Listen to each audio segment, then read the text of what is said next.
Hello everyone, my name is Vaughn. I want to talk to you today about how the Sony FX2 just made the Nikon Z6III a better option and other stories in this photo news brief.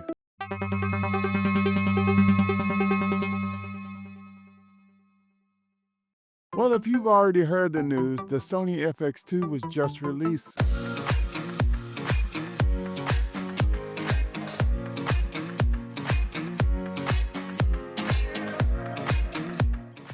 Was it what was expected? I personally, as a creator, have mixed feelings about this camera. As always, I'm always willing to give a hybrid camera a chance, but I noticed a trend between the creators. They kept mentioning the Nikon Z6III as a better alternative. Sorry, Sony fanboys, it looks like Sony is trying to let everyone into your FX club.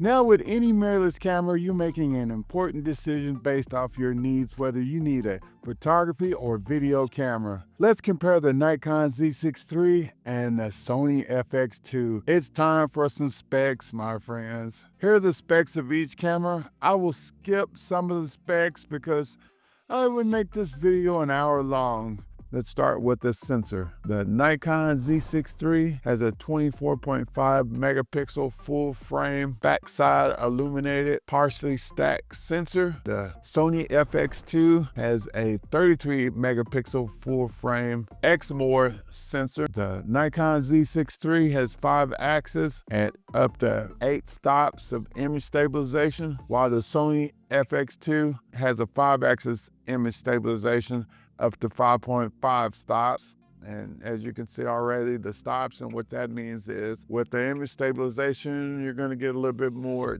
jello, and the stabilization while you're walking and doing talking head video may differ between the two cameras. The Sony has features to digitally enhance image stabilization, which helps a little bit.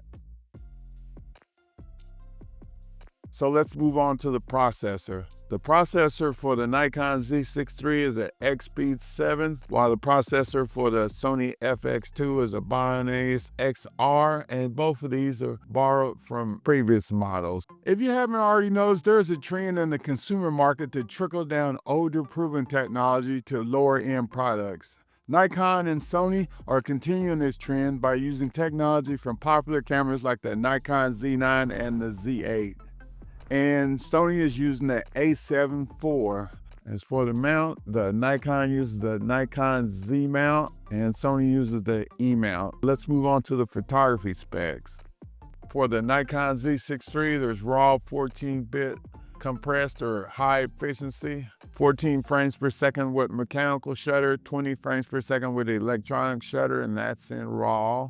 With the Nikon Z6II, you get pre-capture release, JPEGs at 30 frames per second, 60 frames full resolution, or 120 frames per second at 11 megapixels. And let's move over here. For the Sony FX2, it does raw 14-bit lossless compressed or high efficiency, 10 frames per second with mechanical shutter. Let's move on to video. The Nikon Z6III does 6K 60p in RAW, 30p ProRes raw video, full frame oversampled, 5K 60p to 24p full frame oversampled using that full sensor. It does 4K 60 to 24p full frame oversampled. It does 4K 100 to 100p in a DX crop. So you want to think about that. In full HD 1080p, it does 240 to 200p oversampled with a 5% crop. So when you want to get those slower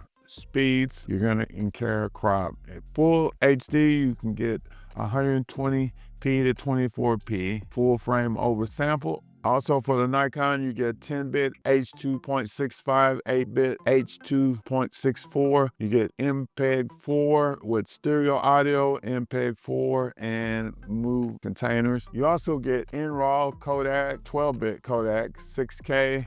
You get ProRes RAW, but only 4K 60. You get ProRes 422 HQ 10-bit up to 4K 60p, and you get HDMI clean out via full-size 2.1 connector with a 10-bit 422. I love that full-size connector.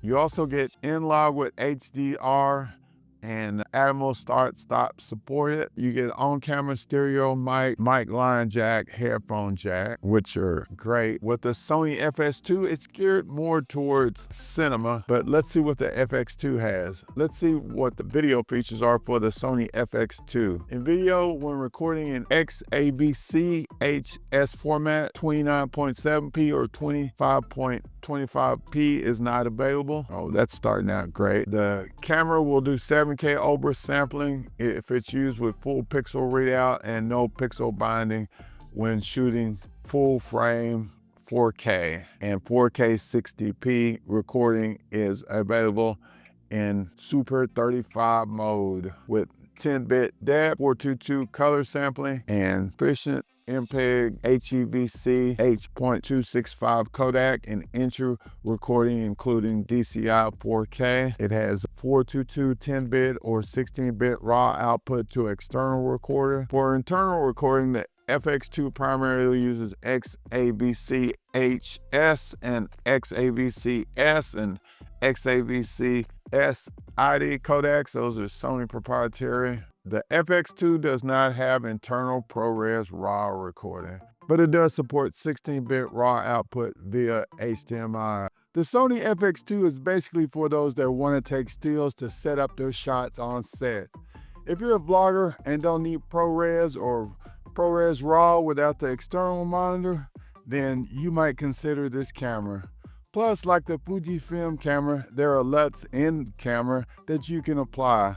This will give you quick color grading features. Without ProRes RAW being in the camera, you'll need an external recorder such as an Atomos Ninja V Plus or a Shogun external recorder, which adds to the cost. Most creators that are doing cinema usually have an external monitor anyway. Also, with the Sony FX2, you get the cool audio interface, the XLR H129. It enables 4-channel audio, 24-bit audio via connectors, and that digital autofocus is awesome. And as always, both cameras have subject detection of people, animal, vehicle detection. It all depends on how you set the camera up. And with this being said, the autofocus on the Sony FX2 will be better than the Nikon Z6III, which is still trying to catch up. But the Nikon Z6III has good autofocus if you know how to use it. Next up, the rear display. Now this makes all the world.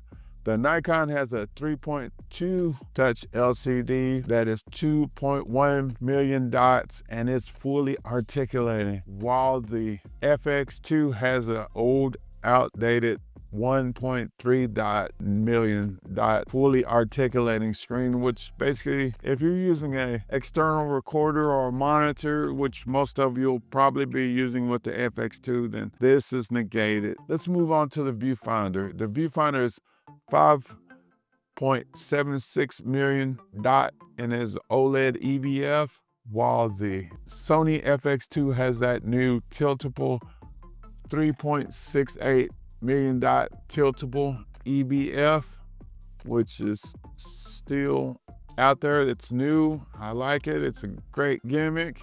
The Sony FX2 has an internal fan that facilitates air intake. If you live in a hot climate like Texas, you will need a fan outdoors for longer video recordings. You just need one. I have a third-party external fan for the Nikon Z6II, but it's not as effective as a built-in fan. Sony is still using the Type A cards. They're smaller than the Type B cards. Type B card speeds are faster with a maximum data transfer rate of 2 gigabytes, while the Type A top out at 1 gigabyte. I love my Type B cards because more camera brands use them. I can take a Type B and use it with my Nikon Z6III and my Fujifilm X-H2S. Plus, Type A cards tend to be more expensive per gigabyte compared to Type B cards. Wow, that's almost $600 more for the Sony FX2. Now that you've seen the specs, is the Nikon Z6III comparable to the FX2? What are your thoughts about the Sony FX2? Leave a comment, and here are my thoughts on the Sony FX2. It's basically a Sony a7 IV with a fan. This thing with the camera manufacturers trickling down older technology to beginners is now the norm. You're gonna see it even more. Who would buy this camera?